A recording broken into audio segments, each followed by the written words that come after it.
Meus irmãos, nós temos a alegria nesta noite de receber o pastor Luiz Oliveira. O pastor Luiz Oliveira é um pastor que tivemos a oportunidade de conhecer na adolescência, quando fizemos parte. Naquela época não se chamava, acho que hoje se chama UPA, né? Naquela época era UAP, foi quase agora, né? Houve essa mudança ao longo desses anos, era a União de Adolescentes Presbiterianos, né? E tivemos a oportunidade de nos conhecermos lá. Depois o pai dele tinha uma casa em São Martinho, onde a Igreja da Madalena estabeleceu uma congregação. Nos reuníamos nas tardes, muitas vezes dos sábados, para bater uma bolinha ali com os jovens, adolescentes da congregação, que depois se tornou igreja. O pastor Luiz é pastor da Igreja Presbiteriana do Caçote, aqui no Recife, e é secretário de Educação Religiosa do Presbitério Centro de Pernambuco. Está com ele nossa irmã Jane. Eu vou pedir que Jane está aqui próximo a Solange, vou pedir para ela ficar de pé. Eles têm 2 filhas, que Deus esteja abençoando a vida deles. É um casal muito querido, que temos andado desde essa adolescência. Ele estava lembrando um ano, eu disse, não esqueça o ano, não vamos entregar a idade. O importante é a gente caminhar juntos como irmãos em Cristo, como amigos, pastores, amigos que têm dividido a luta pastoral.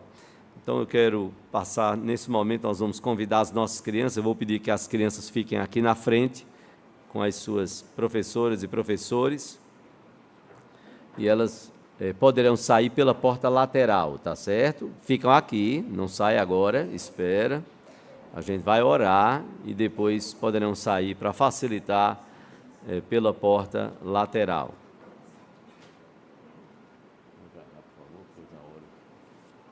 Nós vamos orar pelo pastor Luiz, por nossas vidas, pelos nossos pequeninos também. Depois, os irmãos que estão aqui na lateral, nas cadeiras, se desejarem, depois há lugares lá na galeria e alguns lugares aqui pelo meio do templo, tá certo? Fiquem à vontade. Vamos orar ao Senhor, vamos colocar todos de pé, vamos curvar a nossa fronte, baixar a nossa cabeça nesse momento. Se você puder ficar de pé, fique à vontade. Vamos fechar os nossos olhos.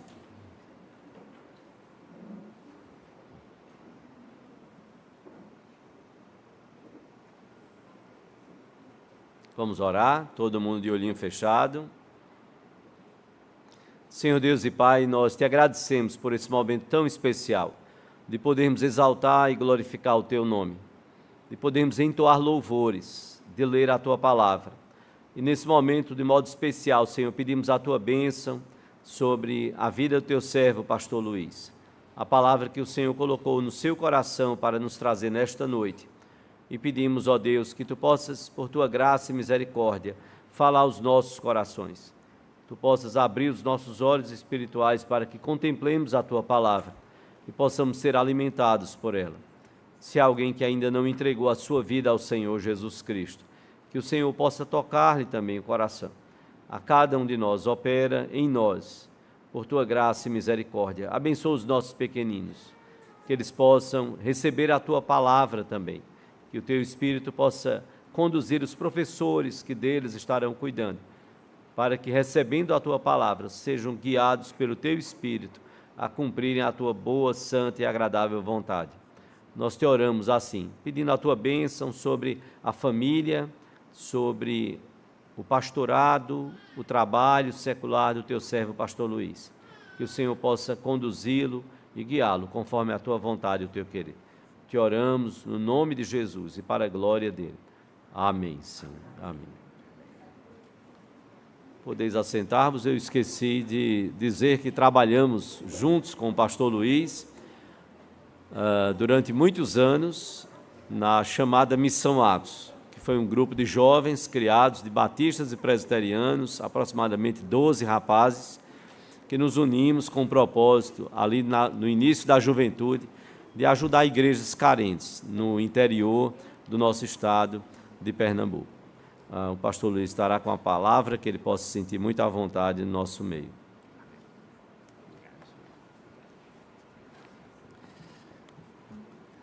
Que a graça e a paz de nosso Senhor e Salvador Jesus Cristo sejam com todos. Amém. É sempre uma alegria estar aqui. E faz tempo que eu não vinha à Igreja Presbiteriana da Encruzilhada, mas eu assistia pregações pelo YouTube e também tenho sempre, quando dá, obviamente, contato com o reverendo Petrônio. Petrônio e Solange são pessoas queridas, embora a gente não se encontre tanto como gostaríamos, né? Mas são anos, muitos anos. Inclusive, ele não permitiu dizer o ano que a gente se encontrou, porque ele tem medo de ficar velho. Mas a única forma que eu vejo para não ficar velho é quando a gente morre jovem. E isso você já passou.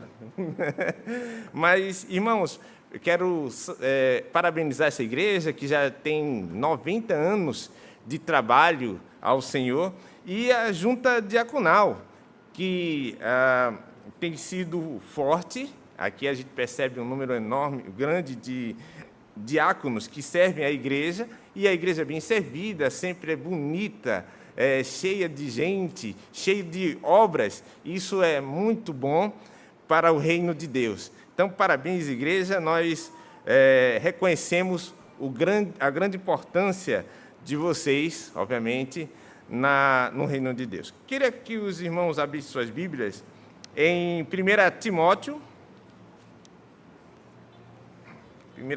capítulo 3. Inclusive, o texto foi lido ainda há pouco, mas nós vamos partir dele. 1 Timóteo 3, apenas um versículo 13. 1 Timóteo 3, versículo 13, que diz: pois os que desempenharem bem o diaconato alcançam para si mesmo justa preeminência e muita intrepidez na fé em Cristo Jesus. Nós estamos comemorando justamente 90 anos da junta diaconal, e por isso vou repetir esse versículo, que para cada diácono que aqui trabalha: pois os que desempenharem bem o diaconato alcançam para si mesmo justa preeminência e muita intrepidez na fé em Cristo Jesus.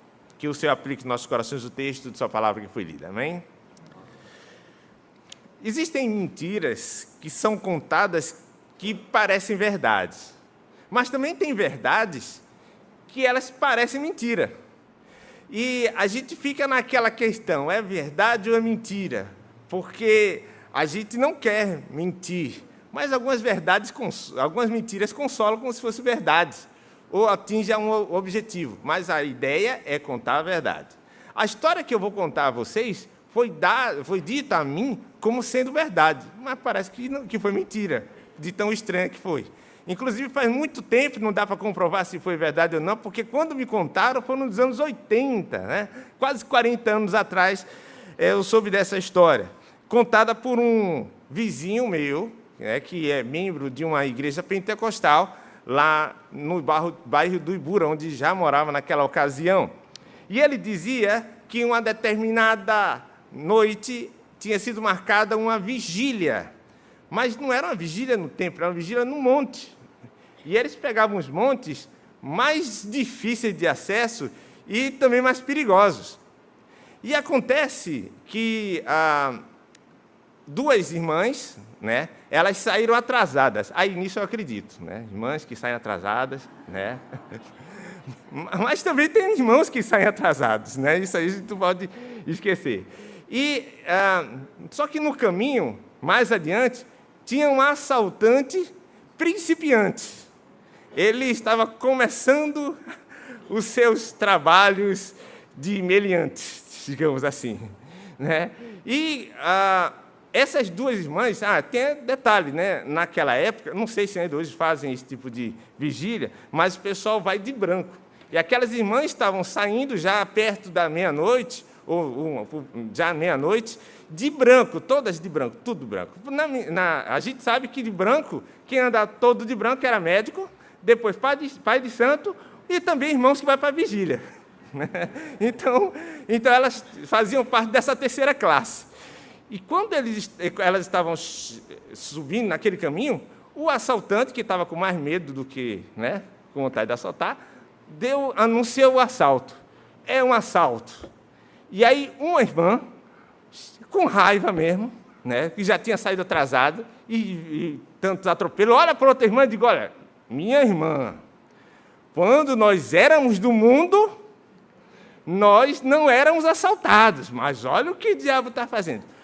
O assaltante, não vou chamar o pobre de assaltante, né, porque ele estava fazendo mal, mas ele disse, pensou rapidamente, uma hora dessa, qual é a alma inteligente que vai andar nesse caminho de meia-noite, ainda mais duas mulheres de branco, que parece um fantasma? Aí uma assombração. Ele correu e depois se tornou crente.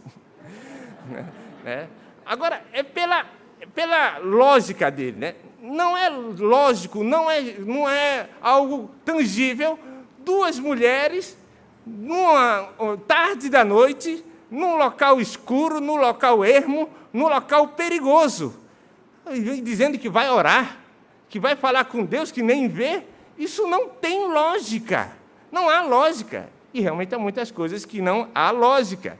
E voltando-me agora para a junta diaconal, a gente percebe que não há muita lógica, se você contar por aí, que você se sujeita a um cargo de grande responsabilidade, como ser diácono, em que o próprio artigo 53 da Constituição da Igreja diz que tem como atribuições arrecadar ofertas, mas para fins piedosos.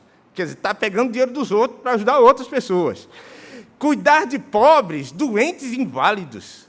Olha o trabalho que dá. Ainda manter a ordem e reverência nos lugares reservados ao serviço divino. E fiscalizar a boa ordem da casa de Deus e suas dependências. Em outras palavras, falar com o adolescente que está sem reverência, trocando mensagem por celular, mandar o pessoal sentar quando está em pé, mas tem lugar, né? Às vezes levar palavras que não são muito confortáveis, que não são nem dizíveis assim, porque está dizendo, vamos manter ordem, e eu estou aqui porque quero, alguma coisa desse tipo. Então, fazer isso sem recompensa financeira, e ainda mais que é uma classe bastante qualificada. O Atos 6:33 diz que os diáconos devem ter como pré-requisito ter uma boa reputação, ser cheio de sabedoria, não pode ser qualquer um, tem que ser alguém esperto, alguém sábio e cheio do Espírito Santo. Fora também a postura ética, porque o diácono tem que ser respeitável, tem que ter uma só palavra, ele tem que ser sóbrio, porque não pode ser inclinado a muito vinho, não pode ser ganancioso, conservar o mistério da fé, ou seja, ele deve conhecer bem a doutrina, ter consciência limpa, ser experimentado, ser fiel à esposa, governar bem a casa e os filhos. E alguém com todas essas qualificações tem que se submeter à eleição?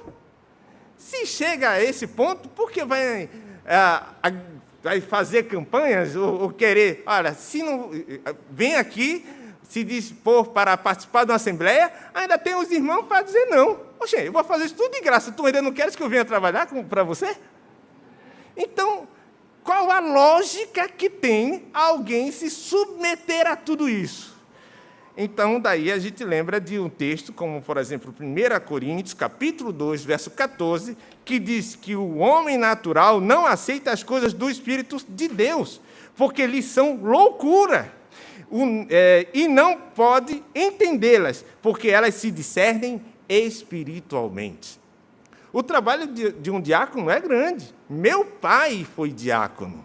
Ele não está mais indo para a igreja por causa de problemas auditivos, mas ele está recebendo, inclusive amanhã ele disse que vai receber um aparelho auditivo novo, aí até me diz, pode falar mal de mim até hoje, amanhã eu estou com um aparelho de surdez, aí você não vai poder mais falar mal de mim.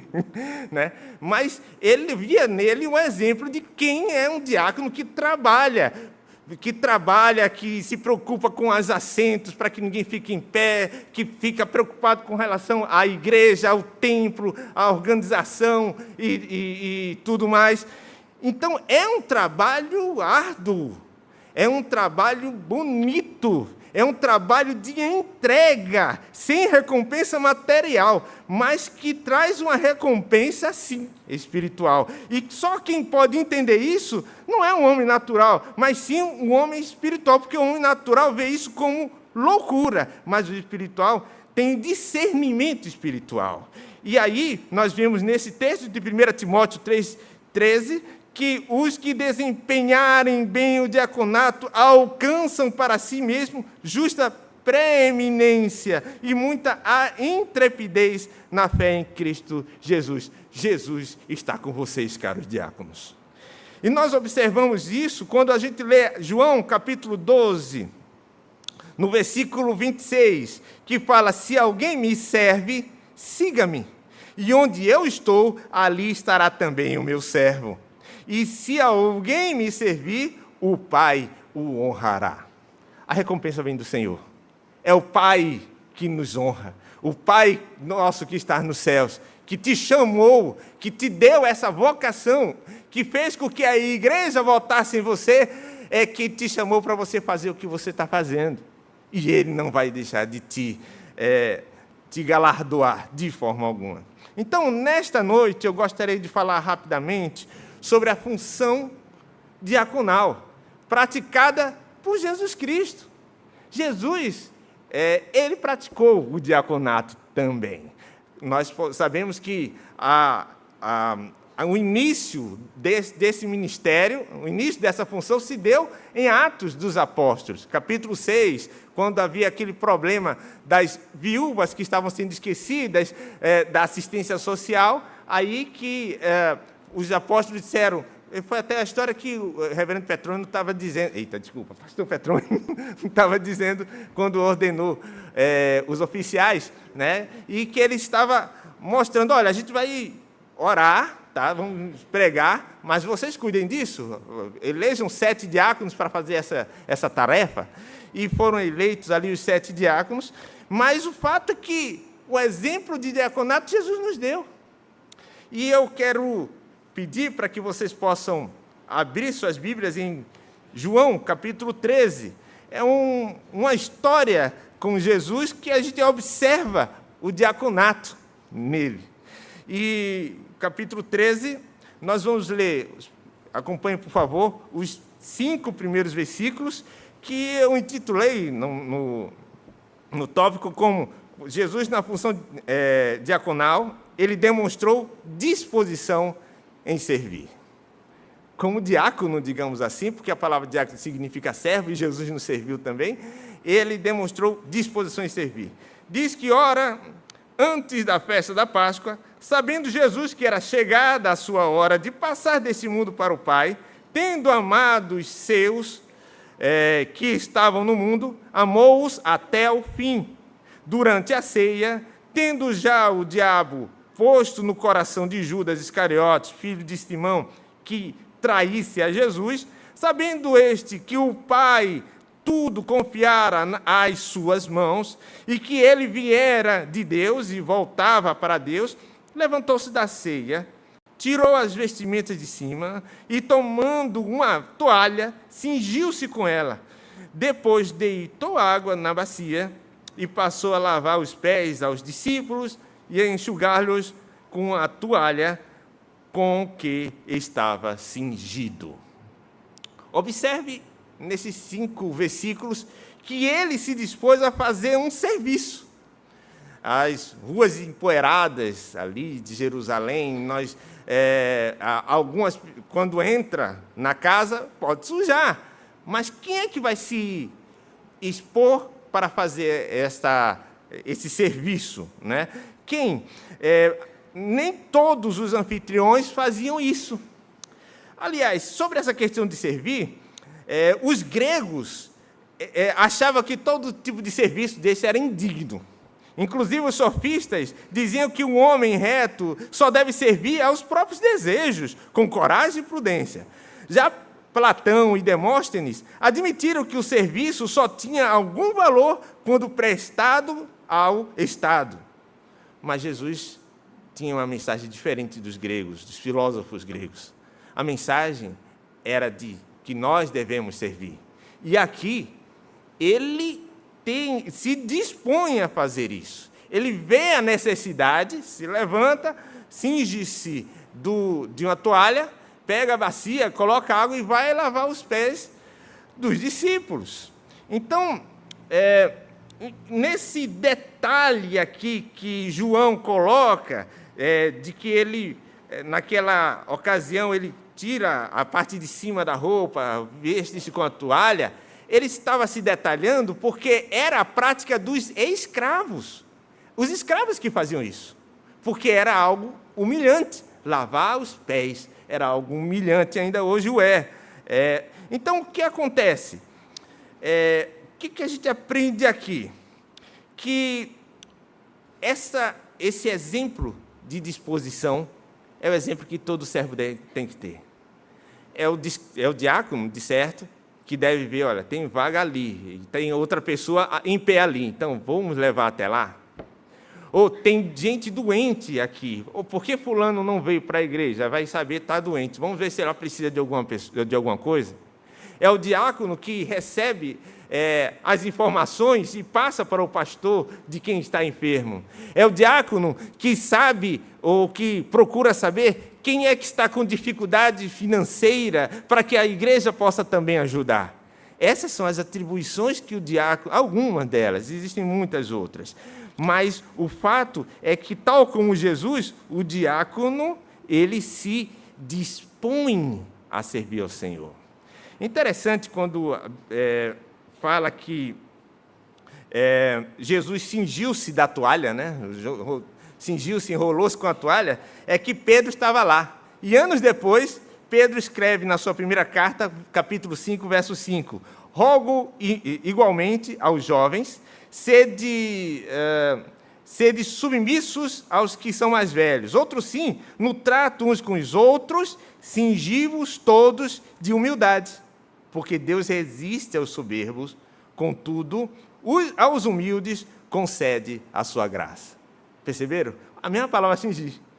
Ele está dizendo, vocês que são jovens, façam o mesmo. Cinjam-se, se envolvam com humildade. Deus, ele resiste aos soberbos. Contudo, ele concede graças aos humildes. Mas o que foi que motivou Jesus para fazer isso? O versículo 1 está mostrando a motivação dele, que é a motivação de cada um de nós, especialmente dos diáconos. Diz assim, ora, antes da festa de Páscoa, sabendo Jesus que era chegada a sua hora de passar deste mundo para o Pai, tendo amado os seus que estavam no mundo, amou-os até o fim. Foi o amor. Ele amava os seus discípulos e ele estava servindo os seus discípulos, apesar de ele ser o Senhor. Então, é o amor que deve motivar, é o amor que deve nos identificar. Porque ainda no capítulo 13 de João, lá no verso 35, nós lemos, nisso conhecerão todos que sois meus discípulos, se tiverdes amor uns aos outros. O que está dizendo aqui? É que se você não amar, você não é cristão. Você não pode ser identificado como cristão, mesmo que você tenha uma Bíblia, daquela bem grande, aquela Genebra, e ande com ela debaixo do braço. Mesmo que você use paletó e gravata, mesmo que você, mulher, ande com coque, né? Aquelas trajes que são características de crentes mais radicais. Mas o que devemos ser identificados não é por essas coisas exteriores, e sim pela prática do amor. E nós lemos outro texto conhecido, que está lá em 1 João, capítulo 4, versos 7 e 8, que diz, amados, amemo-nos uns aos outros, porque o amor procede de Deus, e todo aquele que ama é nascido de Deus e conhece a Deus. Aquele que não ama não conhece a Deus, pois Deus é amor. Então, para você conhecer a Deus, você pode provar isso se você amar as pessoas. Amar até os inimigos, a Bíblia manda, Jesus mandou. E imagine os amigos, imagine os familiares. E os diáconos fazem a atividade que desenvolvem, movidos pelo amor. Até porque Colossenses, capítulo 3, verso 14, diz que, acima de tudo, esteja o amor, que é o vínculo da perfeição. Então, queridos, essa é a motivação que o diácono tem para servir esta igreja. E essa é a motivação e essa é a identificação de cada um que se encontrou com o Senhor Jesus. Então, a função diaconal de Jesus foi demonstrado assim, ele demonstrou disposição em servir. Mas, em segundo lugar, Jesus, na sua função diaconal, ele não apenas demonstrou disposição, mas ele não teve discriminação ao servir. Ou seja, ele não fez discriminação, não teve preconceito.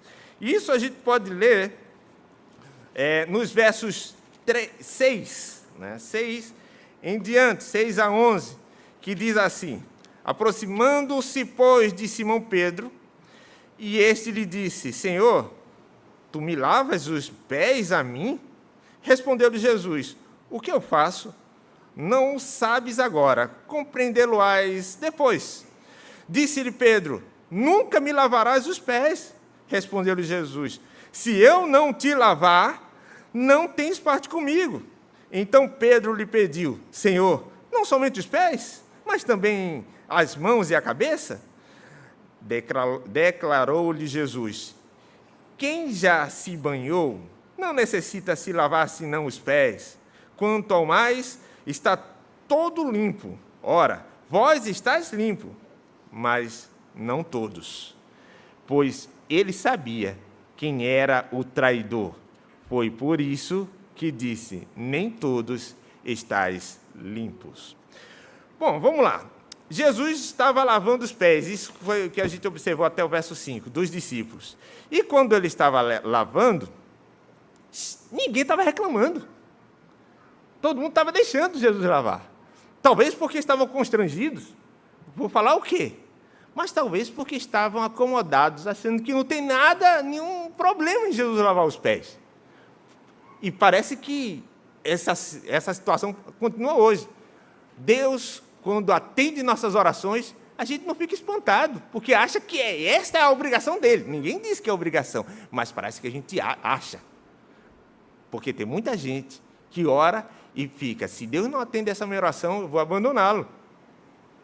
Não sei se você já ouviu ou se você já cometeu a gafe de dizer uma besteira dessa. Mas eu já vi gente dizendo: se o Senhor não me der aquela menina para namorar ela, então eu vou deixar de servi-lo. Aí eu disse: tomara que ele não dê. Né? Porque, na realidade, Deus é que deve ser servido, é que deve ser obedecido, não a gente. A gente tem que saber que o que vem para nós é por misericórdia, é por graça, não por méritos. Mas os discípulos foram deixando Jesus lavar os pés, até que chega em Pedro. Pedro não deixa passar uma. Aí disse: que é isso, Senhor? Não vou deixar o Senhor lavar meus pés. Aí ele disse: você vai compreender depois? Deixa eu fazer o meu serviço, rapaz. Não, não vou deixar. Aí diz: vós já estáis limpos. Aí, é? Então, vai lavar minhas mãos e minha cabeça também? Agora já exagerou, né? Mas aí ele foi explicar que, e nós vemos que quando ele fala em lavar, no versos 5, 6, verso 8, verso 12, verso 14, a palavra ali é nípito, que significa lavar parte do corpo. Mas no verso 10, né, nós lemos o seguinte: declarou Jesus: quem já se banhou não necessita de lavar senão pés, quanto ao mais, está todo limpo. Então, quando ele fala ali, lavar é lua, ou seja, lavar por inteiro, está todo limpo. O que ele está dizendo é o seguinte: a gente foi limpo pelo Senhor, o Senhor morreu na cruz por nós, estamos limpos completamente, mas a gente se contamina. Onde a gente anda, a gente vai se contaminando, aí precisa lavar apenas aquela parte. Por isso que a palavra que é utilizada, lavar em partes, é sinípito, mas lavar por inteiro é lua. Mas o fato é que quando ele disse isso, no verso 10, ele fala: ora, estáis limpo, mas não todos. Não eram todos que estavam limpos. E o verso 11 explica: pois ele sabia quem era o traidor. Foi por isso que disse: nem todos estáis limpos. E se nós voltarmos ao começo do capítulo, leremos o verso 2. Durante a ceia, tendo já o diabo posto no coração de Judas Iscariotes, filho de Simão, que traísse a Jesus. Já se sabia, ele sabia que Judas o trairia. Mas o que isso tem a ver com o que a gente está falando? Apesar disso, Jesus lavou os pés de Judas, mesmo sabendo que ele o trairia. Mesmo sabendo que ele estava ali, mas o diabo ia tomar conta dele, fazer com que ele tomasse uma atitude na qual Jesus sofreria de maneira horrorosa.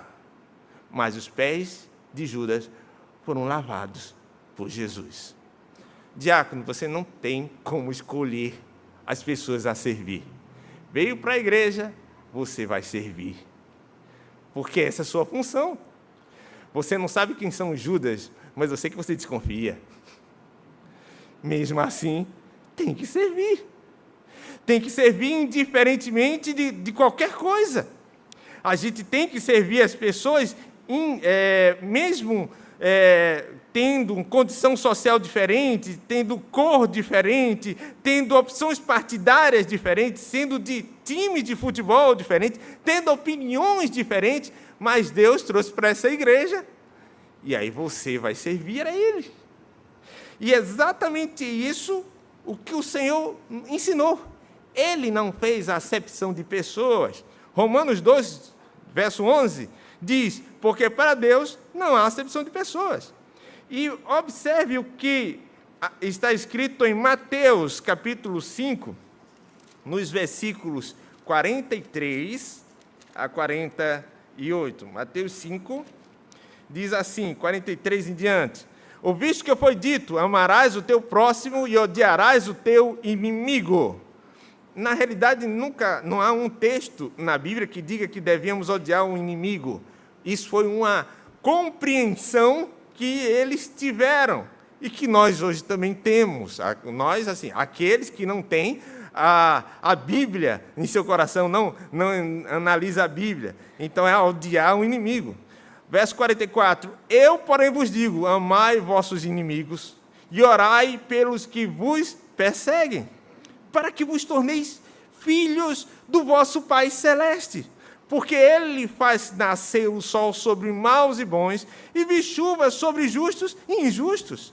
Porque se amardes os que vos amam, que recompensa tendes? Não fazem os publicanos também o mesmo? E se saudardes somente os vossos irmãos, que fazeis demais? Não fazem os gentios também o mesmo? Portanto, sede vós perfeitos, como perfeito é o vosso Pai Celeste. Esta é a imagem do povo de Deus. Ser parecido com seu Pai. Você é filho de Deus, então seja parecido com seu Pai. O seu Pai, que é Deus, amou você quando você ainda era pecador. Não é isso que diz Romanos, capítulo 8, verso 5? Que ele nos Deus prova o seu próprio amor para conosco pelo fato de ter Cristo Jesus morrido por nós, enquanto nós ainda éramos pecadores. Não somos pecadores, porque o Senhor perdoou os nossos pecados. Na cruz, Ele castigou os nossos pecados, por isso que a gente foi justificado. Não somos justos, mas fomos justificados. E o que Ele quer que a gente faça? A mesma coisa. Que a gente seja bom para quem é ruim. Para que a gente possa amar até o inimigo, amar no sentido de não querer mal, querer o bem do camarada, mesmo ele fazendo mal para você. Se você é filho de Deus, tem que fazer isso. Saudar não apenas aqueles que gostam de você, mas aqueles que não gostam também. E aí você diz, eu não sou perfeito, mas aí a Bíblia está dizendo aqui, olha, portanto, sede vós perfeitos, como perfeito é o vosso Pai Celeste. Então, precisamos aprender a amar e precisamos não ter acepção de pessoas no servir. E é isso que os diáconos também fazem. Então, em terceiro lugar, e último, lembrando que a função diaconal de Jesus demonstrou disposição em servir, também ele não teve discriminação ao servir, e em terceiro, ele foi a exemplificação do servir. Jesus foi a exemplificação do servir, a gente vê isso mais claramente, voltando para João capítulo 13, a partir do verso 12 até o verso 17. Nós lemos, depois de lhes ter lavado os pés, tomou as vestes e, voltando à mesa, perguntou-lhes, compreendeis o que eu vos fiz? Vós me chamais mestre e senhor, e dizeis bem, porque eu sou. Eu sou mestre, eu sou senhor, e eu servi vocês, eu lavei os pés de vocês, sem fazer discriminação. Verso 14, ora, Se eu, sendo o Senhor e o Mestre, vos lavei os pés, também vós deveis lavar os pés uns dos outros. Porque eu vos dei o exemplo. Olha como ele é a exemplificação. Eu vos dei o exemplo, para que, como eu vos fiz, façais vós também. Em verdade vos digo que o servo não é maior do que o seu senhor, nem o enviado maior do que aquele que o enviou. Então, nós, como servos, precisamos fazer o que o nosso Senhor manda. E aí o verso 17 diz: ora, se sabeis essas coisas, bem-aventurados sois, se as praticardes. A bem-aventurança vem na prática, e não somente no conhecimento. Então, observe que Jesus foi um exemplo para os discípulos, e para nós também que somos seus seguidores. Diáconos, vocês também são exemplos. Sabe para quem? Para a igreja, mas para outras pessoas importantes também. Você, diácono, é exemplo para os seus filhos, é exemplo para os seus netos. Tal como meu pai foi exemplo para mim, vocês são exemplo para os seus pais. Vocês, diáconos, seguiram o exemplo dos diáconos das gerações anteriores. Esta junta diaconal tem 90 anos. Tem alguém nela que faz parte do primeiro diaconato? Não. Ou tem? Tem algum Matusalém aqui? Então, vocês se espelharam naqueles das gerações passadas. E vocês são os exemplos para aquelas gerações que hão de vir. E nesse período, o seu filho está te vendo. A sua esposa está te vendo. A sua mãe e o seu pai estão te vendo. E você tem que ser exemplo para eles. Para que assim, isso possa seguir. Recentemente, um jovem da minha igreja, da igreja que eu pastoreio, né, David, um rapaz bastante simpático, envolvido no trabalho do Senhor, resolveu pedir a Adriana, outra jovem da nossa igreja, que também é bem envolvida com o trabalho do Senhor, bem simpática, e aí ele pediu ela em namoro. E aí, depois de um tempo, pensando, ela finalmente chegou a ele e disse: observe, meninas, qual a resposta dela. Para você, vou te dar a honra de me namorar. Né? Que autoestima, né? É uma honra sua me namorar. E assim, beleza. Então, o que aconteceu? 2 semanas atrás, David foi ordenado e foi investido como diácono. Ele passou todo o processo, agora é diácono. E na mensagem que eu preguei, né, eu disse: David, agora é o troco, porque agora você vai dar a honra à Adriana de namorar um diácono. É uma honra para ela ser namorada de um diácono. É uma honra para seus filhos ser filho de diácono. É uma honra para sua esposa ser esposa de diácono. Faça isso. Pense que você é um exemplo para eles, tal como Jesus é um exemplo para você. E queria também dizer à igreja que se alegre com essa junta diaconal. Esses homens de Deus que se dispuseram a servir vocês. E isso se fez por amor, porque não tem recompensa material, tem recompensa espiritual. Então, está na hora da igreja honrar os seus diáconos, tal como nós lemos lá em Hebreus, capítulo 13, verso 17, obedecer a vossos guias e ser submissos para com eles, pois velam por vossa alma, como quem deve prestar contas, para que façam isso com alegria e não gemendo, porque tem gente que a gente serve gemendo, porque, poxa vida, ele dá um trabalho para a gente, e mais, porque isso não aproveita a vós outros. Assim sendo, igreja, parabéns pela sua junta diaconal.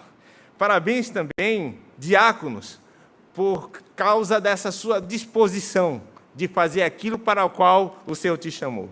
E queria concluir com a leitura do texto de Colossenses, capítulo 3, versículos 23 e 24, que diz: tudo quanto fizerdes, fazei-o de todo o coração, como para o Senhor, e não para homens.